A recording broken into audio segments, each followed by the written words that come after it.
এত সুন্দর করে কেকের ফিনিশিং দিয়ে কাস্টমারের কেকটা আমি কেটে 2 ভাগ করে ফেললাম। আসলে কাস্টমার নিজেই চেয়েছে আমি যেন কেকটা কেটে ফেলি। আসলে ব্যাপারটা তেমনটা না। এই কেকটা হবে টপ ফরওয়ার্ড কেক, কারণ কাস্টমার নিজেই আমাকে টপ ফরওয়ার্ড কেকটা অর্ডার করেছে।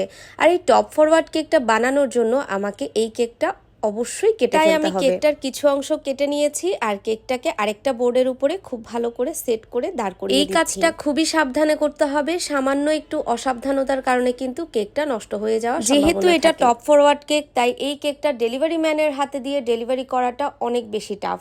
তাই আমি যতটা সেফভাবে দেওয়া যায় ততটাই ট্রাই করছি। এখানে আমি কিছু স্ট্র দিয়ে দিয়েছি যাতে করে কেকটা স্ট্যাবল থাকে। এখন কেকটার পেছন সাইডেও খুব ভালো করে ক্রিম লাগিয়ে ফিনিশিং দিয়ে নিচ্ছি। আপনারা হয়তো ভাবছেন আমি যে এই কেকের অর্ধেক অংশ কেটে ফেলেছি সেই অংশটুকু আমি নিজেই খেয়ে নিয়েছি কিনা।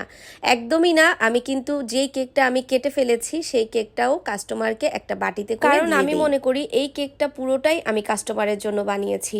ওনার কাছে ডিজাইন এটা পছন্দ হয়েছে বলেই উনি আমার কাছে টপ ফরওয়ার্ড কেক অর্ডার করেছে। কিন্তু যেহেতু আমি ওনার জন্যই কেকটা তৈরি করেছি, ওনার কেকটাই যেহেতু আমি কেটে নিয়েছি, তাই ওনার কেকটাই আমি ওনাকে আবারও একটা বাটিতে করে দিয়ে দিই, মানে কাটা অংশটুকু।